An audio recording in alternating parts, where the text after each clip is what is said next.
Sebenarnya itu suami gue sih, jadi dia ngasih THR kebanyakan akhir tahun lalu.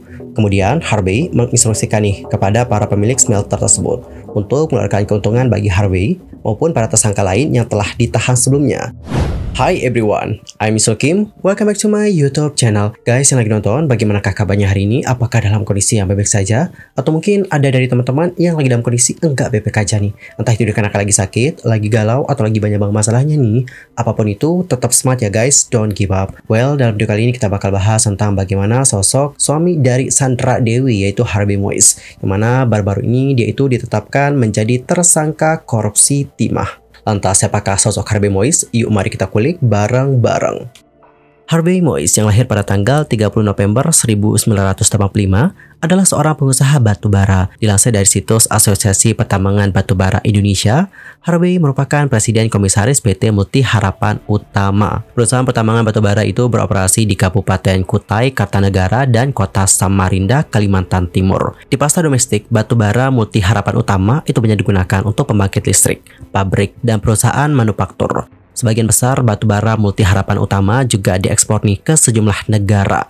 Kita sebut saja seperti Korea Selatan, Cina, India, Vietnam, Filipina, Bangladesh, Myanmar, Malaysia, hingga Thailand. Bahkan nih guys, mantan Sekjen Prodem Satyo Purwanto pernah mengungkapkan bahwa Harvey menguasai pertambangan timah di Bangka Belitung. Harvey Moise sebagai pemain tunggal dalam bisnis timah dari hulu ke hilir ini memiliki wewenang untuk mengatur perusahaan penambangan timah mana yang bisa beroperasi. Dan guys, kalau kita berbicara mengenai bagaimana hubungannya bersama dengan Sandra Dewi, diketahui bahwa Harvey dan juga Sandra Dewi itu menikah pada November 2016 lalu di Jakarta setelah menjalin hubungan selama 3 tahun. Ia diketahui melamar Sandra Dewi yang pada kala itu sedang berada di puncak karir sebagai seorang aktris dan juga model. Pernikahan mereka digelar di Gereja Katedral Jakarta dan dihadiri oleh Gubernur DKI pada kala itu, yakni Basuki Cahayapurnama, yang juga diketahui memiliki asal yang sama dengan Sandra Dewi, yaitu Bangka Belitung. Seminggu usai pemberkatan, keduanya ini melangsungkan resepsi pernikahan di Disneyland Tokyo guys. Dan mereka itu mengusung tema Royal Wedding Bakti Negeri Dongeng. Pernikahan mereka itu lantas menjadi pernikahan yang fenomenal.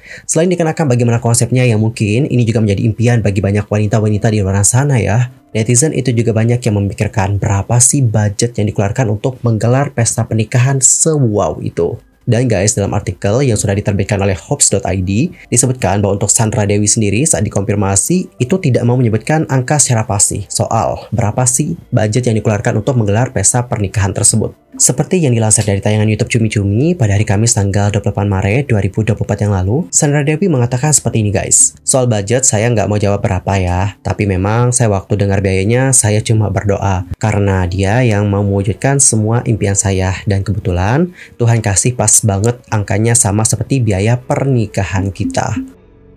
Dan di tengah kasus ini, netizen juga menyinggung nih soal barang mewah yang dimiliki oleh keluarga ini, termasuk pernah membelikan anak mereka, yaitu jet pribadi pada tahun 2019. Jadi sekitar bulan April tahun 2019, netizen dikejutkan dengan kabar bahwa sang anak diberikan jet pribadi di umur yang masih 1 tahun waktu itu.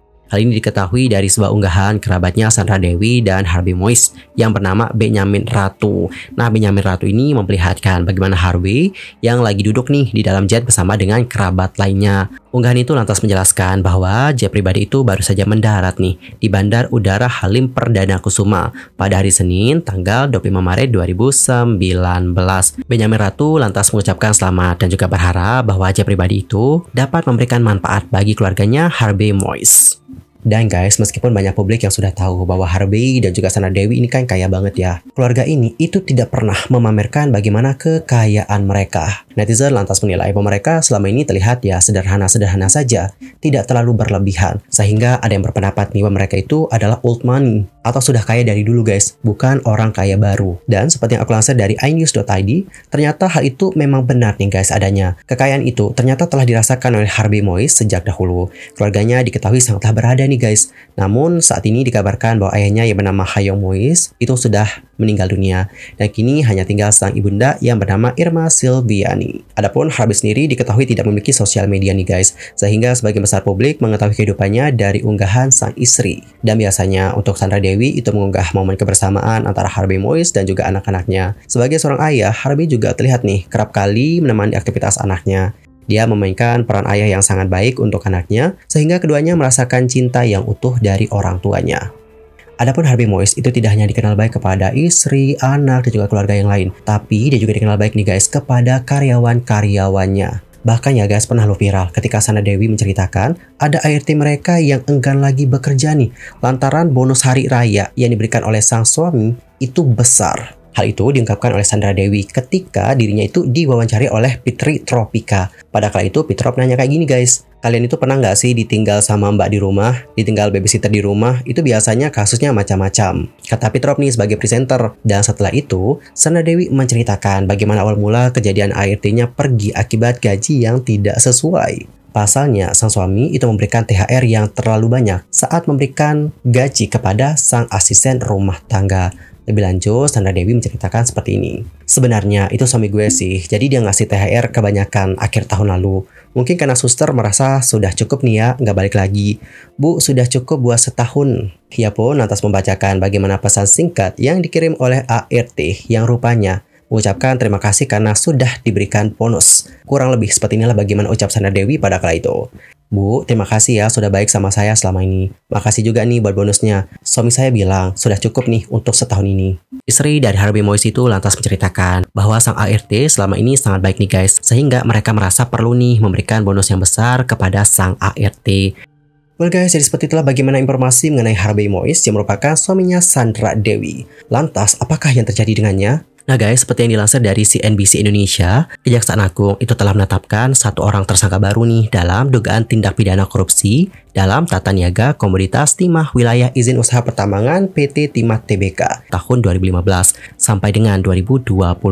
Dalam siaran pers yang diterima oleh CNBC Indonesia, Kejagung menuliskan berdasarkan hasil pemeriksaan dan dikaitkan dengan alat bukti yang cukup, tim penyidik telah menaikkan status satu orang saksi menjadi tersangka, yakni HM selaku perwakilan PT RBT. Adapun untuk kasus posisi yang berkaitan dengan HM adalah sebagai berikut. Yang pertama, sekitar tahun 2018 sampai pada tahun 2019, HM selaku perwakilan PT RBT menghubungi tersangka Mohtar Riza Pahlevi Tabrani selaku Direktur Utama PT Timah Tbk. Ketika itu dengan masuk untuk mengakomodir penambangan timah ilegal di wilayah izin usaha pertambangan PT Timah Tbk. Selanjutnya, terjadi pertemuan antara Harvey dengan Riza. Lalu, setelah beberapa kali pertemuan, terjadi kesepakatan kerja sewa-menyewa peralatan processing peleburan timah di wilayah izin usaha pertambangan PT Timah Tbk, di mana Harvey mengondisikan agar smelter PT SIV, CBVIV, PT SBS, dan juga PT TIN mengikuti kegiatan tersebut. Kemudian, Harvey menginstruksikan nih kepada para pemilik smelter tersebut